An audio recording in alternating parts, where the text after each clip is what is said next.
వాతావరణంలో మంచి చలి పుట్టుకొచ్చే సమయంలో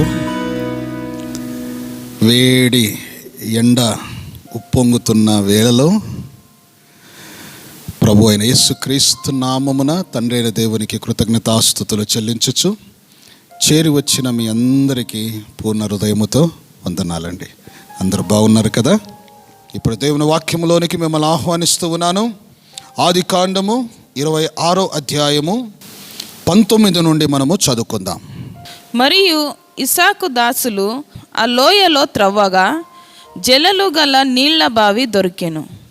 అప్పుడు గెరారు కాపురులు ఇస్సాకు కాపురులతో జగడమాడి ఈ నీరు మాది అని చెప్పిరి గనుక వారు తనతో కలహించినందున అతడు ఆ బావికి ఏషేకు అను పేరు పెట్టెను. వారు మరి ఒక బావి త్రవ్వినప్పుడు దాని కొరకును జగడమాడిరి గనుక అక్కడ నుండి అతడు బెర్షెబాకు వెళ్ళెను. ఆ రాత్రి యెహోవా అతనికి ప్రత్యక్షమై, నేను నీ తండ్రి అయిన అబ్రహాము దేవుడను, నేను నీకు తోడై ఉన్నాను గనుక భయపడకుము. నా దాసుడైన అబ్రహామును బట్టి నిన్ను ఆశీర్వదించి నీ సంతానమును విస్తరింప చేసేదనని చెప్పెను. అక్కడ అతడొక బలిపీఠము కట్టించి యెహోవా నామమున ప్రార్థన చేసి అక్కడ తన గుడారము వేసెను.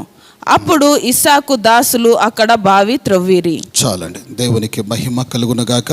చిన్న ప్రార్థన మనమందరం చేసుకుని కళ్ళు మూసుకొని. పరమ తండ్రి, నీకు వందనాలు.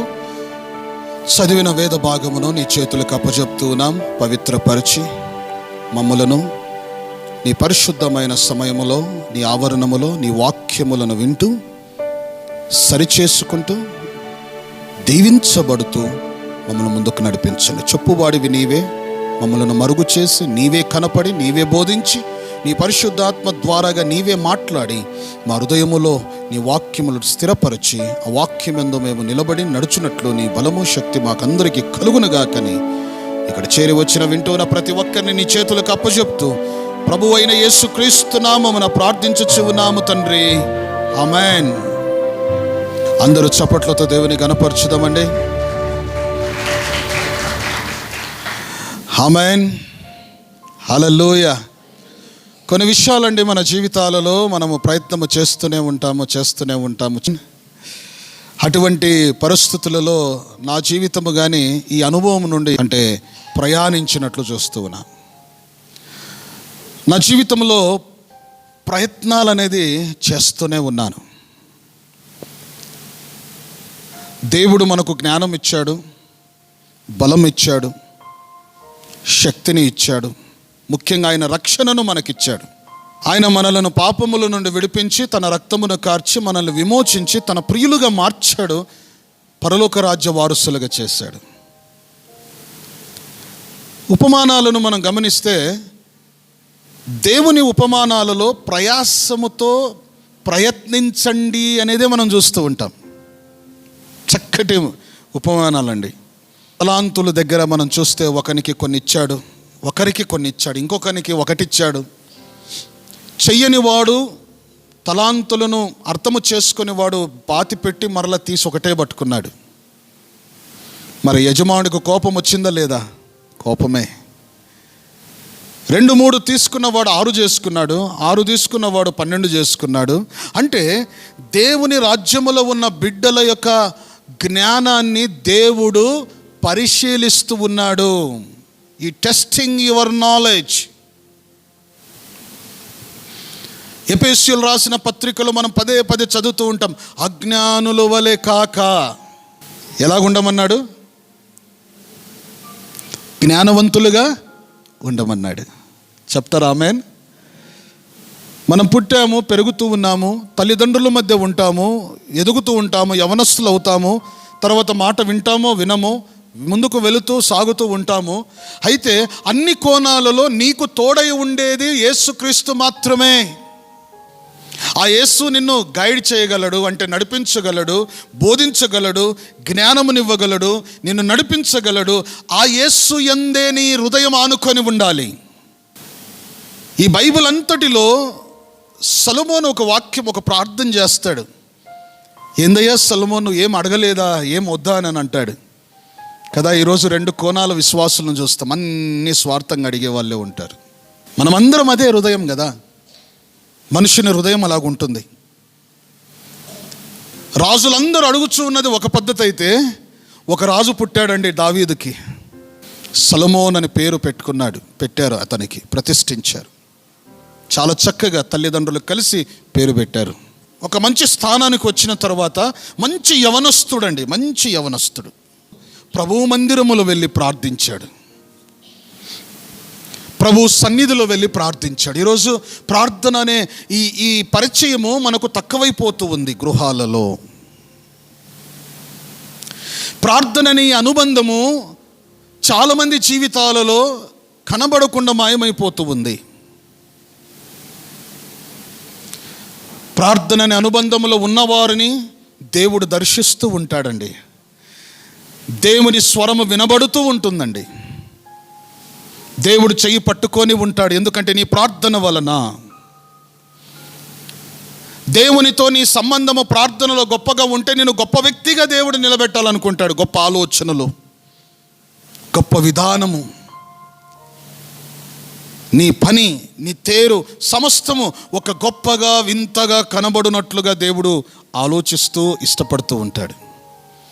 చాలామందిలో ప్రార్థన అనేది మాయమైపోతూ ఉంది. ప్రార్థనని జీవితమును తక్కువ చేసుకుంటూ వస్తూ ఉన్నారు. దీనివలన మన కుటుంబాలలో సమస్యలు, ఇబ్బందులు, సమాధానము లేని జీవితము, ఇరుకులతో, అర్థము కాని ఆలోచనతో ముందుకు సాగుతూ ఉంటాం. దేవుడు విశ్వాసులకు ఇచ్చిన ఆలోచన ఏంటంటే అర్థము చేసుకొని నడుచు. అజ్ఞానులుగా ఉండొద్దు, జ్ఞానులుగా ఉంటూ సమయమును సద్వినియోగము చేసుకొని నడుచు అంటున్నాడు. చెప్పండి ఆమేన్. దేవునికి ఎవరిష్టమంట? జ్ఞానులు, జ్ఞానవంతులు. ఆమేన్. అందుకే దేవుడు అన్నాడు, నా యొద్దకు రండి నేర్చుకోండి అన్నాడు. మత్తయి సువార్త 11లో ఏమన్నాడు? నేర్చుకో. సో నా జీవితంలో నాకు చాలా ఇంట్రెస్ట్ ఏంటంటే ఎక్కువగా నా ప్రభువుతో నేర్చుకోవడం. ఆయన ఏం చెప్తాడో నేర్చుకోవాలని ఉంటుంది. వాక్యములో ఏ అర్థము అయినా నాకు వివరించి తెలియచేస్తూ ఉంటాడో దాన్ని నేను పొందుకోవాలని ఆశిస్తూ ఉంటానండి. I'm so thirsty when I'm before God. ప్రభు సన్నిధిలో దేవుని వాక్యమును ధ్యానిస్తున్నప్పుడు, ప్రార్థన చేస్తున్నప్పుడు నువ్వు ఖాళీగా కనపడాలి. దేవునితో ఆశ పెట్టుకోవాలి. ప్రభువా, నీ వాక్యమనే జ్ఞానముతో నన్ను నింపు. ఈ వాక్యముతో నీ జ్ఞానమును నాకు పరిచయము చెయ్యి. ఎందుకనగా ఆ పరిచయమే నన్ను యోగ్యునిగా నిలబడుతుంది. ఈ లోకములో నేను పోరాడగలను ఆ జ్ఞానముతోనే. ప్రతిసారి నా ప్రభువుకు నేను స్తోత్రం చెల్లిస్తూ ఉంటాను. ప్రభువా, నేను మూర్ఖుడిని, నాకేమి తెలియదు, అయినా ఇంతవరకు, ఈ దినం వరకు, ఈ క్షణం వరకు నాకు ఏ జ్ఞానమైతే నీవు ఇచ్చావో నీకు వెలలేని కృతజ్ఞతలునైనా అని దేవునికి స్తోత్రంలో చెప్తాను. జ్ఞానము ఇచ్చింది హెచ్చించుకోవడానికి కాదు. జ్ఞానం ఇచ్చింది మన జ్ఞానమును ప్రదర్శించుటకు కాదు. జ్ఞానము దేవుడు నీకు ఇచ్చింది ఇతరులను కాపాడి వారిని మంచి మార్గములో నడిపించుటకు. ఆమేన్. అందుకే తిమోతితో పౌలు అంటాడు, దేవుని వాక్యమును ప్రకటించుచూ ఉండు. అంటే జ్ఞానమును ప్రకటించుచూ ఉండు. ఈజ్ అ యంగ్ బాయ్, యవనస్తుడు. దేవుని వాక్యమును ప్రకటిస్తూ ఉండు. దీని వలన నిన్ను నీవు కాపాడుకుందువు, ఇతరులను కాపాడెదవు అని అన్నాడు. చెప్పండి ఆమేన్. ప్రియ సోదరి సోదరుడా, దేవుని యొక్క ఉద్దేశము తన బిడ్డలను జ్ఞానవంతులుగా పెట్టాలి. దేవుని రాజ్యములో జ్ఞానము లేని మూర్ఖులకు స్థలము లేదు. దేవునికి ఇష్టం లేదు నువ్వు మూర్ఖురాలుగా, మూర్ఖుడిగా ఉండడం. అందుకే వాక్యములో స్త్రీలకు కానీ ఒక మాట చెప్పబడి ఉంది, మూర్ఖురాలు ఇంటిని కట్టుకుంటుందా, పోగొట్టుకుంటుందా? జ్ఞానవంతురాలు, అది పురుషులకు కానీ ఒకటే వాక్యం. జ్ఞానవంతుడు ఇంటిని కట్టుకుంటాడు, మూర్ఖుడు ఇంటిని కూలగొట్టుకుంటాడు. జ్ఞానవంతుడు ఇంటిని మర్యాదంగా నిలబెడతాడు, మూర్ఖుడు ఇంటికి అవమానమును తెస్తాడు. జ్ఞానవంతులు చక్కటి ఆనందాన్ని సంపాదించుకుంటారు, మూర్ఖులు గలిబిలిని సంపాదించుకుంటారు. ప్రభువు నిన్ను నన్ను పిలిచింది నేర్చుకో అన్నాడు. ఎడ్యుకేటెడ్ అవుతారు. ఫస్ట్ యేసు ప్రభు శిష్యుల్ని పిలిచినప్పుడు నేర్చుకోండి అని అన్నప్పుడు పెన్ను బుక్కులు తెచ్చుకోమని చెప్పలేదు. వారి పెన్ ఎక్కడుంది, వారి బుక్ ఎక్కడుంది? ఈ పుస్తకాలను మీరు చూస్తున్నప్పుడు మీరు జ్ఞాపకం చేసుకోవాలి, ఇన్ని రాయగలిగారు వీళ్ళు అని అంటే వీళ్ళు ఎక్కడైనా రాసి పెట్టుకున్నారా? ప్రభువు చెప్పిన మాటలను తమ హృదయములో రాసుకున్నారు. ఈరోజు మన హృదయములో ఏం స్టోర్ ఉంటాయండి? మంచి కన్నా చెడ్డవి ఎక్కువ ఉంటాయి. మన హృదయములో కుళ్ళుకుండే విషయాలు ఎక్కువ ఉంటాయి. మన హృదయములో పాతవి మురిగిపోయినవి మన హృదయాలలో ఉంటాయి. చెడు ఎక్కువగా మన హృదయాల్లో ఉంటుంది. ప్రభు చేసిన మేలును మనం మర్చిపోతాం. ఎవరిది చెడు అయినా నీ ఎదుట ఉంటే ప్రభు చేసిన మేలును జ్ఞాపకం చేసుకుంటే నీ ముందు ఉన్న చెడులన్నీ తొలగిపోతాయి. ఒకసారి అనుకుంటా, వీళ్ళని ఎందుకు క్షమించాలి, ఎందుకు నేను క్షమించాలి వీళ్ళను? ఇంత క్రూరమైన కృత్యాలను చేస్తున్న వారిని నేను ఎందుకు క్షమించాలని నేను అనుకుంటాను. బట్ వాక్యము నా ఎదుట నిలబడ్డప్పుడు ఆ వాక్యాన్ని నేను ఓడించలేను, ఆ వాక్యాన్ని వ్యతిరేకించలేను, ఆ వాక్యానికి నేను లోబడాలి. అప్పుడే నేను దేవుని బిడ్డగా ఉంటాను. ఆ వాక్యము చెప్తూ ఉంది, ఐఎమ్ దేర్ విత్ యూ, నేను నీతోనే ఉన్నాను. ప్రియ సోదరి సోదరుడా, మన జీవితంలో దేవుడు మనల్ని ఎలాగో చూడాలనుకుంటున్నాడు, ఎలాగ మనల్ని నిలబెట్టాలనుకుంటున్నాడు. అందుకే నా జీవితంలో దేవుని సన్నిధిలో ఉన్నప్పుడు, ప్రార్థనలో ఉన్నప్పుడు నేను దేవుని క్రొత్తవి అడుగుతాను, క్రొత్త ఆలోచన అడుగుతాను. నాకు తెలియనివి, నేను విననివి నీ జ్ఞానముతో నన్ను నింపుము యేసయ్య, నా ప్రభువు అని ఆత్మతో నన్ను దర్శించు తండ్రి అని నేను ప్రార్థిస్తూ ఉంటాను. I don't like repeated prayers. ఈ వాక్యములో క్రొత్త ఆలోచన నా కొరకు పుట్టించు అని అంటాను. వెంటనే దేవుడు పుట్టిస్తాడండి. ఆమేన్. ఆ సపోర్ట్ నాకుంది, ఆ ధన్యత దేవుడు నాకు ఇచ్చాడు, ఆ పరిశుద్ధాత్మ సహాయం అని ఇచ్చాడు. వెంటనే జ్ఞానముతో కూడిన ఆలోచన పుట్టిస్తాడు. అదే సమయంలో సిద్ధపడు నా కుమారుడు అంటాడు.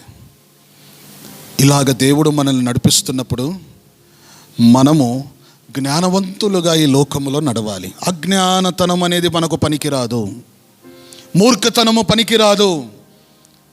మనం ఒకవైపు వింటూ ఉంటాము, దేవుని ఆరాధిస్తూ ఉంటాము, అయితే ఎక్కడో కొంత మూర్ఖత్వమును ప్రదర్శిస్తూ ఉంటాము. దేవునికి అది నచ్చనిది, దేవుడు అది పట్టించుకోడు. నీలో ఆశిస్తున్నది ఉత్తమమైనది, నీలో ఆశిస్తున్నది ఉత్తమమైనది. నా ప్రభువా, నాలో ఉన్న పాతతనమును తొలగించు, నాలో ఉత్తమమైనది బయటికి తీసుకురా అని ఎప్పుడు నేను ప్రార్థిస్తూనే ఉంటాను. ఇది నీ జీవితంలో దేవుడు కోరుతూ ఉన్నాడు. హల్లెలూయా.